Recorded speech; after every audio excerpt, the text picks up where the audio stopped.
एक छोटे से गांव में एक बच्चा रहता था जिसका नाम था रफी। रफी बहुत शर्मीला था। वह हमेशा दूसरे बच्चों को खेलते हुए देखता, लेकिन खुद उनके साथ खेलने की हिम्मत कभी नहीं जुटा पाता। उसका मन बहुत अकेला रहने लगा था। एक रात गांव में अचानक बिजली चली गई। अंधेरे में रफी ने अपनी दादी की दी हुई पुरानी लालटेन उठाई। जैसे ही उसने लालटेन जलाई, कुछ अजीब हुआ। लालटेन की लौ टिमटिमाई और फिर उसमें दो छोटी सी चमकती आंखें बन गईं। लालटेन हवा में तैरने लगी और प्यारे प्यारे हाव भाव करने लगी।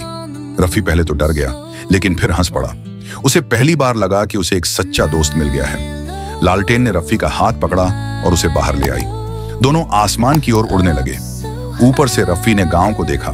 खेतों में जुगनू चमकते दिखे, रात में खिलने वाले फूल खुलते हुए नजर आए और शांत सोते हुए जानवर भी दिखाई दिए।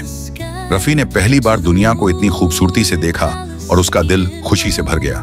लेकिन अचानक काले बादल घिर आए, तेज आंधी और बारिश शुरू हो गई। लालटेन की लौ बुझने लगी। रफी घबरा गया, लेकिन उसने दोनों हाथों से लालटेन को ढक लिया और बोला, मैं तुम्हें बुझने नहीं दूंगा, तुम मेरे दोस्त हो।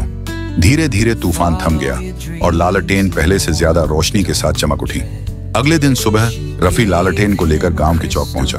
बाकी बच्चे, जो हमेशा उसे अनदेखा कर देते थे, अब लालटेन को देखकर उसके पास दौड़े चले आए। सब बच्चे रफी के साथ खेलने लगे।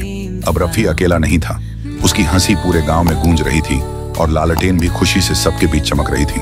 रात को जब रफी अपने बिस्तर पर लेटा, लालटेन धीरे से उसकी मेज पर आकर रख गई। उसने अपनी लौ से जैसे आंख मारी और बोली, शुभ रात्रि। फिर धीरे धीरे मंद होकर शांत हो गई। रफी मुस्कुराता हुआ सो गया। उसे अब पता था कि सच्चा दोस्त वही है जो अंधेरे वक्त में भी रोशनी दे।